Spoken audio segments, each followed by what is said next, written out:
Most welcome everyone. Let's start with chapter number 5। अपन ने last lecture में chapter number 5 start कर दिया था, ठीक है। तो लेट्स कंटिन्यू। क्या क्या चीजें पढ़ी थी? First of all members. हमें ऐसा पता था अभी तक कि मेंबर और शेयर होल्डर एक ही होते हैं, बट इस चैप्टर से हम ऐसे बोलेंगे कि नहीं नहीं, अलग अलग है। कई ऐसे सिचुएशंस है, कई ऐसे सिचुएशन है जिसमें वो बंदा शेयर होल्डर कहलाता है लेकिन मेंबर नहीं कहलाता, और कुछ ऐसे भी सिचुएशन है जिसमें वो मेंबर कहलाता है लेकिन शेयर होल्डर नहीं कहलाता, ठीक है। तो मेन पार्ट अपन ये पढ़ेंगे। अच्छा, पहले मुझे ये बताओ तो मेंबर कौन होता है? कौन होता है मेंबर? ऑब्वियसली जिसका जो एसोसिएशन है उस ऑर्गेनाइजेशन से, कंपनी से जिसका एसोसिएशन है वो मेंबर कहलाएगा, जिसका नाम रजिस्टर ऑफ मेंबर्स में है, जिसने होल्ड किया इक्विटी शेयर्स, वो हो गया, ठीक है। क्या प्री रिक्विजिट्स क्या है, क्या प्री रिक्वायरमेंट है वो बंदा मेंबर होने का? एग्रीमेंट होना चाहिए राइटिंग में और आरओएम में उसका नाम होना चाहिए, दैट्स इट। ये चीज अपन करे थे, ठीक है। Now come to the main point. कौन सा ऐसा सर्कमस्टांसेस है जब वो बंदा मेंबर तो है लेकिन शेयर होल्डर नहीं है, शेयर होल्डर है लेकिन मेंबर नहीं है? क्या बोल रही हूँ?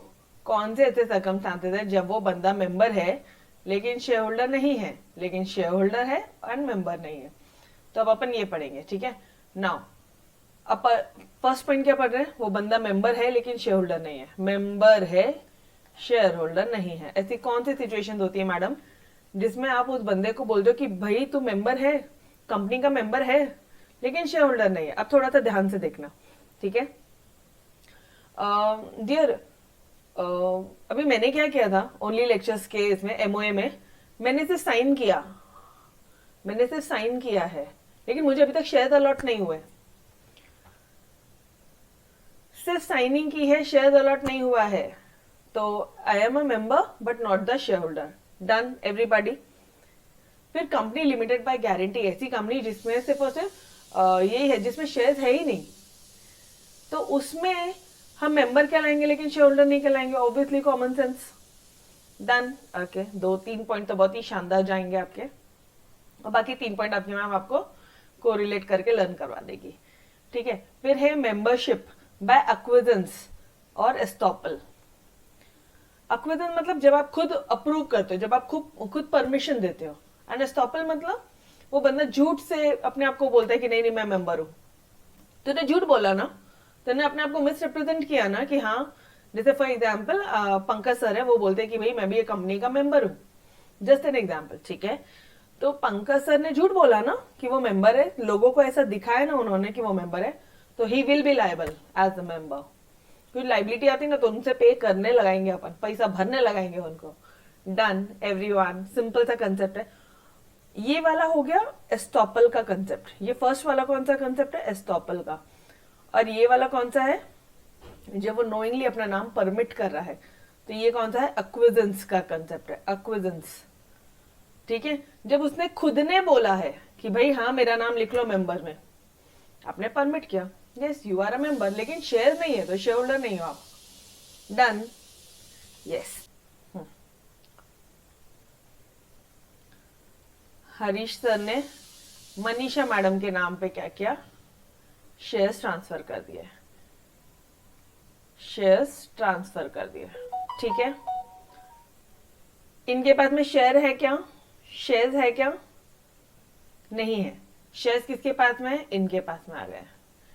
तो शेयर होल्डर, जिसके पास में शेयर है वो शेयर होल्डर कहलाएगा कंपनी का, तो ये शेयर होल्डर कहलाएंगे, ठीक है।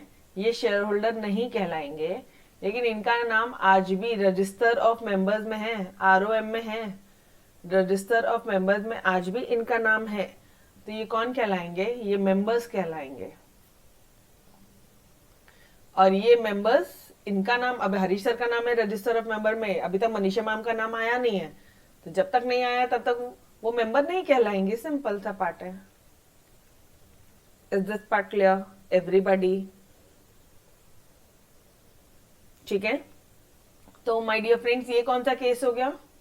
शेयर नहीं है, शेयर होल्डर नहीं है लेकिन मेंबर है, अभी जो पढ़ रही है ये वाला केस हो गया। और ये वाला कौन सा केस हो गया? मेंबर नहीं है लेकिन शेयर होल्डर है। चलो आ जाओ, नोट्स में दिखा दूं। सर कौन कहलाएंगे? ट्रांसफरर। और मनीषा मैडम कौन कहलाएगी? ट्रांसफरी जो शेयर ट्रांसफर करता है उसे रर बुलाते हैं, ट्रांसफरर। और जिसके नाम पे शेयर ट्रांसफर किया जाता है उसे बोलते हैं transferee. Is this point clear? तो अब ध्यान रखना, ट्रांसफरर जो होगा वो शेयर होल्डर है, शेयर होल्डर नहीं है लेकिन मेंबर है। दिखाती हूँ, यही पॉइंट आपको नीचे दिखाते हैं। अब ये कौन सी केसेस है? शेयर होल्डर है लेकिन मेंबर नहीं है। तो ट्रांसफरर में यहाँ पे ट्रांसफरी कौन हुआ? मनीषा मैडम। ठीक है, मनीषा मैम कौन हो गई? शेयर होल्डर है लेकिन वो मेंबर नहीं है, क्योंकि आज भी हरीश सर का नाम ही रजिस्टर ऑफ मेंबर्स में है। दोनों पॉइंट साथ साथ में है, दोनों पॉइंट साथ साथ में डियर, समझा अच्छी तरह से? Yes, okay. चलो, ट्रांसफर तो हो गया। अब अपने आप ट्रांसमिशन हो गए, मतलब अपने आप कब होता है? In case of law, in case of law, कानून के तहत। ठीक है, कानून के तहत अपने आप चीजें हो जाती है। मतलब जैसे फॉर एग्जाम्पल डेथ हो गई किसी की, ठीक है, डेथ हो गई किसी कोई बड़े मेंबर्स की घर में डेथ हो गई, तो उनका जो शेयर है वो अपने नाम पे ट्रांसफर हो जाएगा, बाय लॉ हो जाएगा। लेकिन जब तक ये प्रोसीजर कंप्लीट नहीं होती है, समझने की कोशिश करना, उनका शेयर मान लो मेरे नाम पे ट्रांसफर हो गया, तो शेयर किसके पास है? शेयर होल्डर के पास में। I am the share holder, लेकिन मेरा नाम अभी रजिस्टर ऑफ मेंबर्स में है क्या? अब यहाँ पे मैं दादाजी लिखती हूँ, ठीक है, दादाजी लिखती हूँ। दादाजी से शेयर मेरे नाम पे ट्रांसफर हुए, बिकॉज वो नहीं रहे, जस्ट ड्यू टू डेथ वो नहीं रहे, ठीक है। तो ये जो शेयर है किसके नाम पे ट्रांसफर है? ये मेरे नाम पे ट्रांसफर हुआ। ओके, नाउ अब थोड़ा सा ध्यान से, शेयर्स ट्रांसफर हो गए, अपने आप हो गए shares transfer due to transmission. यहाँ पे ट्रांसफर किया आपने, यहाँ पे ट्रांसमिशन अपने आप हो जाता है, ट्रांसमिशन करना नहीं पड़ता, बहुत अपने आप हो जाता है transmission. Is this point clear? First concept clear है एवरीबॉडी? ओके, तो मेरे पास शेयर आ गए, तो मैं कौन हो जाऊंगी? शेयर होल्डर हो जाऊंगी। क्या ये शेयर होल्डर है? नहीं है। अरे वो शेयर, ऐसा बोलोगे क्या कि नहीं दादाजी शेयर होल्डर थे, ऐसा बोलेंगे? नहीं, ऑब्वियसली नहीं, कॉमन सेंस, ठीक है। ओके, तो ये मैं लीगल हेयर हो गई, मेरे नाम पे शेयर्स आ गए, ठीक है। नाउ बुक में अभी भी किसका नाम होगा? दादाजी का ही नाम होगा, तो वो मेंबर कहलाएंगे। आरओएम में किसका नाम होगा? रजिस्टर ऑफ मेंबर्स में किसका नाम होगा?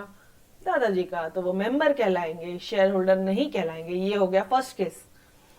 और मैं मेंबर नहीं कहलाऊंगी, मैं शेयर होल्डर कहलाऊंगी। मेरे बारे में जब बात करोगे तो मैं नीचे वाले में कवर होंगी, दादाजी ऊपर वाले में कवर होंगे। ये देखो इधर, डिसीज जो पर्सन है, जो भी बंदा जो मर गया है, he will not be share holder, लेकिन वो मेंबर रहेंगे जब तक ये पूरी ट्रांसमिशन प्रोसेस कंप्लीट नहीं हो जाती। बस इतना ही बोला है।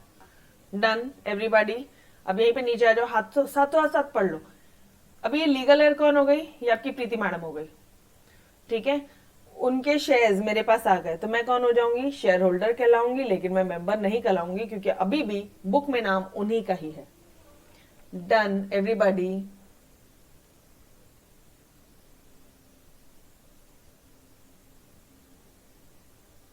हाँ, ऑब्वियसली मृणाल, तो वो लीगल हेयर हो जाएंगे, ठीक है। मृणाल ने पूछा यहाँ पे कि मैम अगर शेयर होल्डर ने डेथ के पहले लिखा है कि इनको शेयर देना चाहिए, तो ऑब्वियसली उनको मिलेगा, वो लीगल हेयर हो जाएंगे, ठीक है। कंसेप्ट समझा? दोनों केस, दोनों चीजें साथ साथ पढ़ा रही हूं मैं, दोनों टॉपिक। ये last 3 points, transfer, transmission, insolvency, दोनों साथ साथ चलेंगे। तो डियर प्लीज ये डायग्राम बना के रखो। ये हो गया तुम्हारा ट्रांसफर का डायग्राम, ये हो गया तुम्हारा ट्रांसमिशन का। अब बात करते हैं इंसॉल्वेंसी की, ठीक है। ओके, अब मुझे एक बात बताना,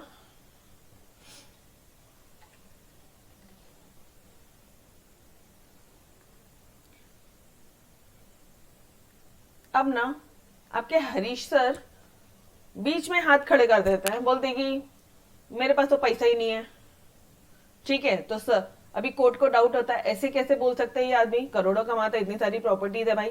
तो ऑफिशियल ऑफिशियल रिसीवर अपॉइंट किया है किन्होंने, कोर्ट ने, या ऑफिशियल असाइनर अपॉइंट किया है, किसने अपॉइंट किया है, it is appointed by court, court appoint करता है, ठीक है, कोर्ट ने अपॉइंट किया, ठीक है। अभी हरीश सर ने क्या बोला, मैडम पैसे इच नहीं है, इंसॉल्वेंट, दिवाला निकल गया, नहीं है, ओके, भरोसा कैसे करेंगे लेकिन अपन सर पे, भरोसा भी तो होना चाहिए। तो जो बंदा इंसॉल्वेंट हो जाता है उसके शेयर जो है इनके नाम पे ट्रांसफर कर दिए जाते हैं, इनके जो शेयर है वो ऑफिशियल रिसीवर, ऑफिशियल असाइनर के नाम पे ट्रांसफर कर दिए जाते हैं। तो शेयर होल्डर कौन हो गए, ये हो गए। मेंबर है क्या, नहीं है, क्यों नहीं है, रजिस्टर ऑफ मेंबर में आज भी हरीश सर का नाम है। और ये शेयर होल्डर है क्या, नहीं है, क्या ये मेंबर है, हाँ जी है, क्योंकि आरओएम में आज भी इन्हीं का नाम है। डन एवरीबॉडी, प्लीज ये तीनों डायग्राम बना के रखो, तीनों पॉइंट से बहुत आसानी से चीजें लर्न हो जाती है and all the topics simultaneously निकल जाता है, खट। डन, पक्का, अच्छी तरह से, यस मृणाल, समझा मृणाल अच्छे से, थोड़ा सा टेक्निकल था इसलिए पॉइंट को वापस से समझाया, ठीक है, वापस से रिवीजन में एक एक चीज कवर की है, ओके। चलो नाउ अब थोड़ा सा पॉइंट आगे बढ़ाते हैं, एलिजिबिलिटी ऑफ मेंबर्स। मैम सारे कवर हो गए क्या, हाँ जी सारे हो गए, देखो तो insolvent person continues to be member लेकिन शेयर होल्डर नहीं कहलाएगा, ऑब्वियसली। ये जो शेयर्स है ये किसके नाम पे असाइन हो गए, ऑफिशियल रिसीवर एंड असाइनी के नाम पे। कौन अपॉइंट करता है, कोर्ट अपॉइंट करता है। और यहाँ पे इंसॉल्वेंसी के केस में शेयर होल्डर कौन होगा, ऑफिशियल रिसीवर हो जाएगा, ये ऑफिशियल असाइनी हो जाएगा शेयर होल्डर, लेकिन वो मेंबर नहीं होगा। वही पॉइंट्स बोले मैंने भी यहाँ पे, ठीक है।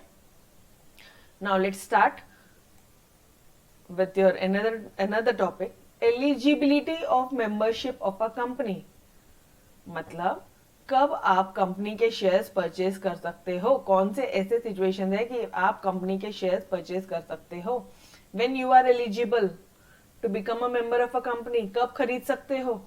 अब ये पॉइंट अपने काम का है, अगर अपन को किसी कंपनी का शेयर लेना तो ये पॉइंट अपन को ध्यान में रखना, ठीक है, ओके। पहला point, subject to the provision of companies act, MOA and AOA. किसी भी कंपनी का सबसे पहले कंपनी है तो क्या, कौन सा एक्ट फॉलो करना है, कंपनीज एक्ट फॉलो करना है।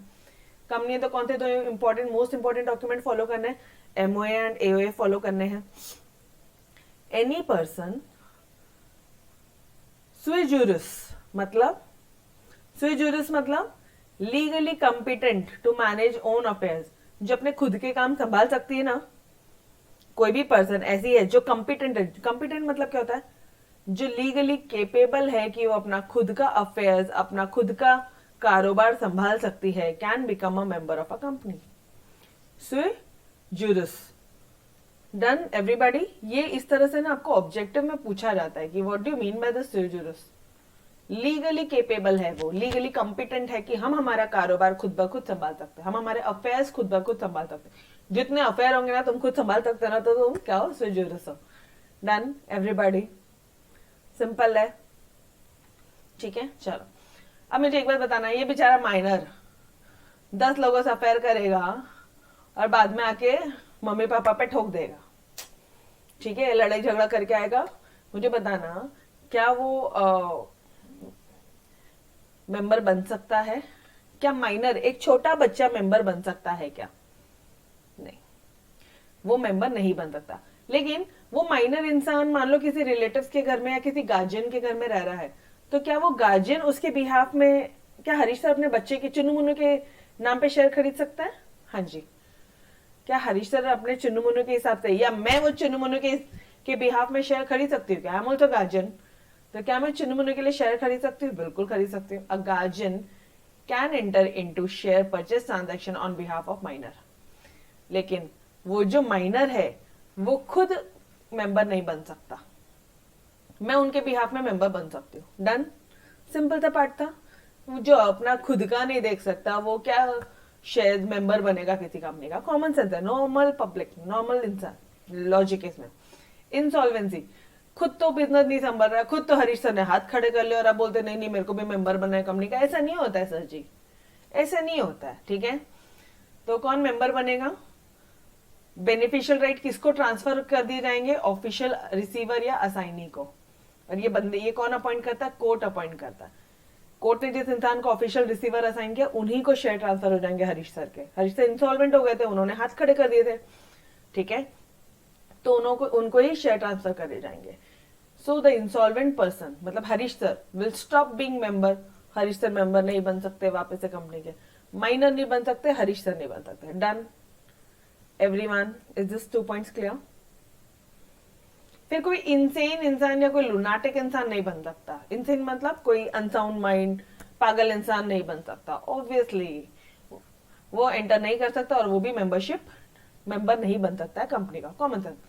फॉरेनर, ये इंडिविजुअल इंसान की बात हो रही है, इंडिविजुअल इंसान की बात। माइनर एक अकेला इंसान है, इंसॉल्वेंसी अकेला इंसान है, इंसेन लुनाटिक जो पागल इंसान है वो अपन उस अकेले बंदे की, इंडिविजुअल इंसान की बात कर रहे हैं, इंडिविजुअल की बात कर रहे हैं यहाँ पे। फॉरेनर, फॉरेनर वो भी एक इंडिविजुअल इंसान है। यस, फॉरेनर बन सकता है प्रोवाइडेड सब्जेक्ट टू फेमा के एक्ट, उसने कंप्लाई करने चाहिए, subject to the provision of FEMA act. तो मुझे एक बात बताना, इंडिविजुअल के केस में माइनर बन सकता है क्या? हरीश सर इंसॉल्वेंसी, हाँ वो तो झूठी बोल रहे हैं कि मैं इंसॉल्वेंट हो गया हूं। समझ में आ रहा है कंसेप्ट? समझ में आ रहा है? ओके।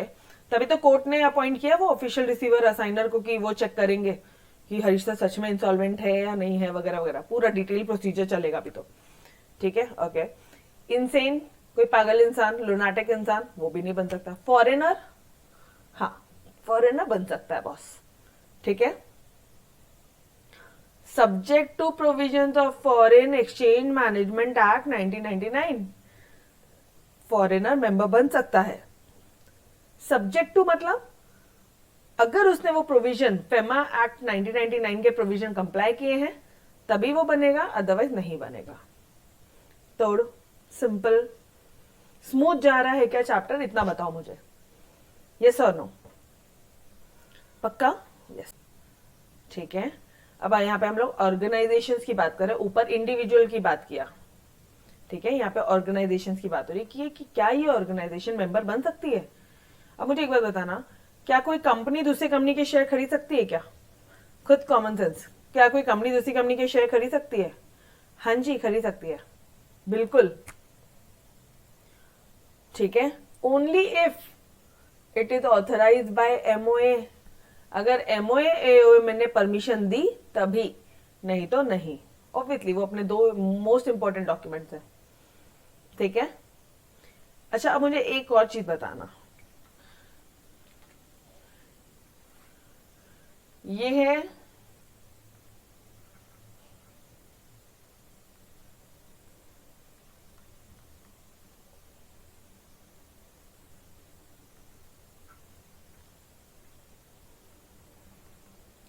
हरीश सर की कंपनी, ठीक है, एच कंपनी। चल, ये है हरीश सर की कंपनी एच, और ये है मनीषा मैडम की कंपनी। भयानक का टक्कर है, ठीक है। ओके। अब मुझे एक बात बताना, क्या हरीश सर कंपनी एम में शेयर्स के मेंबर बन सकते हैं क्या? क्या वो कंपनी एम के शेयर्स परचेज कर सकते हैं क्या? यस और नो? Yes, obviously yes. क्या मनीषा मैडम कोई दूसरी कंपनी के या फिर वो हरीश सर की कंपनी के शेयर परचेज कर सकते हैं क्या? हाँ जी। ओके। बट हरीश सर अपने ना डेंजर है लिटरली। अभी हरीश सर ने क्या किया, हरीश सर बोला मैं मेरी कंपनी में पैसा लगाएगा। क्या वो ऐसा कर सकते हैं? हरीश सर बोलते हैं मैं मेरी कंपनी में पैसा लगाएगा, मैं मेरी कंपनी का मेंबर बनेगा। ध्यान से, मेंबरशिप ले रहे वो अपनी कंपनी का, कर सकते हैं?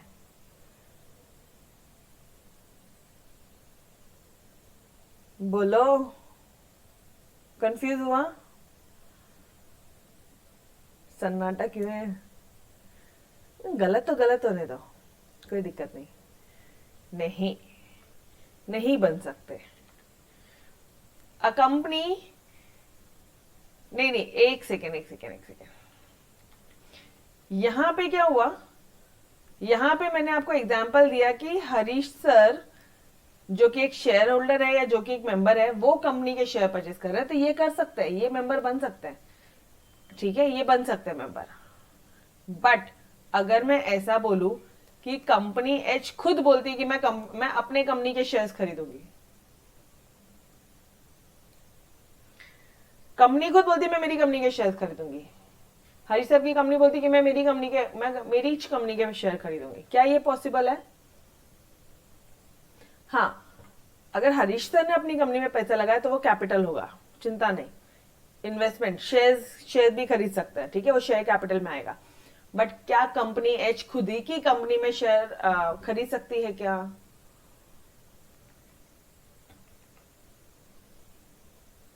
ना।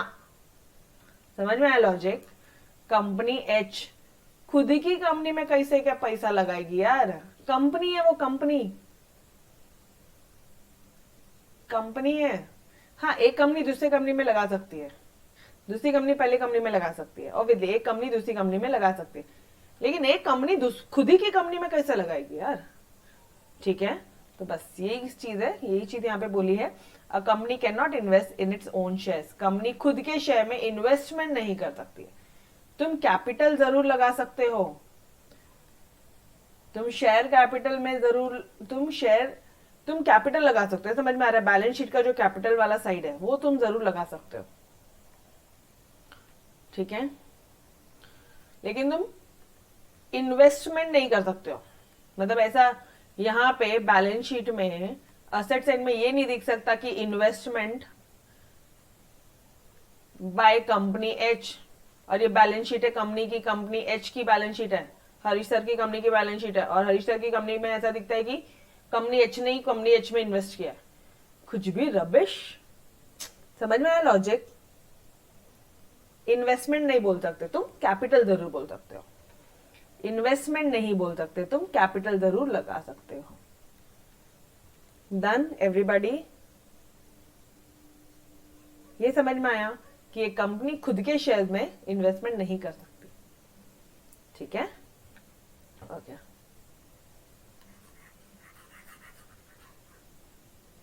अच्छा पॉइंट था ये, ऑब्जेक्टिव में मोस्टली पकड़ना चाहिए उन्होंने आपको, ठीक है।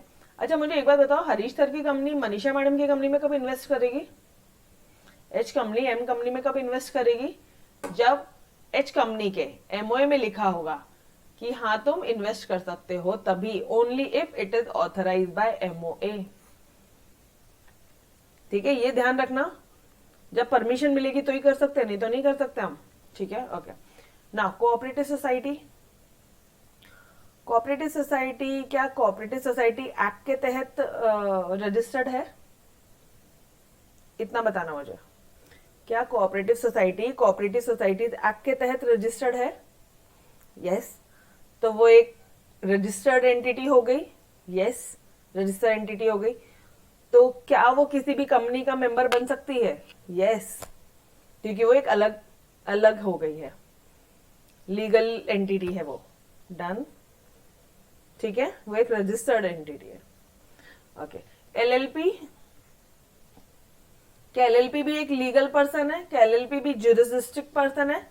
क्या एलएलपी एक्ट के तहत रजिस्टर्ड है? हाँ जी, तो क्या वो मेंबर बन सकता है? हाँ जी, okay. HUF Hindu undivided family, उसका तो कर्ता धर्ता सिर्फ एक ही रहता है, होल सोल पर्सन एक ही रहता है, करता रहता है, यस और नो, ठीक है। तो HUF can buy share of a company, वो ऑब्वियसली खरीद सकता है, लेकिन सिर्फ कर्ता के नाम पे, बाकी किसी के नाम पे नहीं। तो yes, HUF can become member, लेकिन कर्ता के नाम पे ही बनेगा, नहीं तो नहीं बनेगा, ठीक है। पार्टनरशिप फर्म, अरे पार्टनरशिप फर्म यहाँ पे ये भले पार्टनरशिप एक्ट 1932 के तहत रजिस्टर्ड होता है, लेकिन यहाँ पे इनकी लाइबिलिटी क्या होती है डियर? अनलिमिटेड लाइबिलिटी होती है पार्टनर्स की, घर बार बेच के भी पैसा देना होता है। याद आ रहा है या नहीं आ रहा कंसेप्ट? ये याद आ रहा है? घर बार बेच के भी उनको पैसा देना पड़ता है पार्टनरशिप फर्म में, अरे तभी तो एलएलपी क्रिएट हुई थी। पार्टनरशिप फर्म की अनलिमिटेड लाइबिलिटी है, तभी तो हमने लिमिटेड लाइबिलिटी पार्टनरशिप क्रिएट की थी। यस और नो? ये कंसेप्ट समझ में आ रहा है?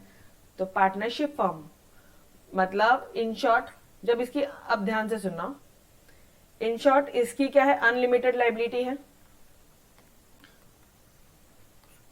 मतलब पार्टनर्स को घर बार बेच के पैसा देना पड़ सकता है, तो फिर पार्टनरशिप फर्म के नाम पे काय को, जो भी कुछ है पार्टनर का ही है, ठीक है, जो भी कुछ है पार्टनर का ही है, तो पार्टनरशिप फर्म मेंबर नहीं बन सकती, can not become a member. Partnership firm member नहीं बन सकती, लेकिन क्या वो फर्म मेंबर पार्टनर के नाम पे मेंबर बन सकती है? यस, वो in the name of partners member बन सकती है। कंसेप्ट समझा, लॉजिक समझा पीछे का? पार्टनरशिप फर्म मेंबर नहीं बन सकता, लेकिन क्या वो पार्टनर के नाम पे बन सकता है? हाँ जी। एचयूएफ मेंबर नहीं बन सकता, लेकिन वो कर्ता के नाम पे बन सकता है? हाँ जी। Done everybody? लॉजिक समझा पीछे का? ये अनलिमिटेड लाइबिलिटी, तभी तो हमने एक एलएलपी नाम की लिमिटेड लाइबिलिटी पार्टनरशिप क्रिएट की थी, और ये मेंबर बन सकती है, लेकिन पार्टनरशिप फर्म मेंबर नहीं बन सकती है। मेंबर नहीं बन सकती है, एलएलपी मेंबर बन सकती है। ठीक है, ओके। ट्रस्ट, मान लो कोई ट्रस्ट है, तो क्या वो शेयर होल्डर बन सकती है? क्या वो मेंबर बन सकती है? यस। चलो आ जाओ, पूरा का पूरा रिकॉल करते हैं। इंडिविजुअल के केस में क्या पढ़ा? माइनर बन सकता है क्या? अभी तुम लोग बताओ मुझे फटाफट से, माइनर बन सकता है क्या? नो। लेकिन गार्जियन बिहाफ में, माइनर के बिहाफ में गार्जियन होल्ड कर सकता है? यस। इंसॉल्वेंट बन सकता है क्या? नो। उसके बाद में लुनाटिक एंड इंसेन पर्सन बन सकता है क्या मेंबर? नहीं। फॉरेनर बन सकता है? हाँ जी, लेकिन फेमा एक्ट अप्लाई करेगा, subject to provisions of FEMA act 1999। Done. ये हो गया इंडिविजुअल का पूरा किस्सा खत्म। ठीक है। कंपनी बन सकती है क्या member? Yes. Cooperative society? Yes. क्यों? क्योंकि वो रजिस्टर्ड एंटिटी है। एलएलपी? यस। पार्टनरशिप? नो, लेकिन पार्टनर के नाम पे हाँ। एचयूएफ? यस, लेकिन सिर्फ और सिर्फ कर्ता के थ्रू बनेगी, क्योंकि कर्ता धरता ही है वहां पे जो कुछ करेगा, बाकी जो को पार्टनर है वो लोग कुछ काम के नहीं रहते। ठीक है। And trust? यस। तो एक ही केस में नो बोलकर आओगे आंसर में, बाकी सब में यस बोलोगे। आंसर एक ही केस में नो आएगा तुम्हारा, बाकी सब में यस आएगा। Done everybody?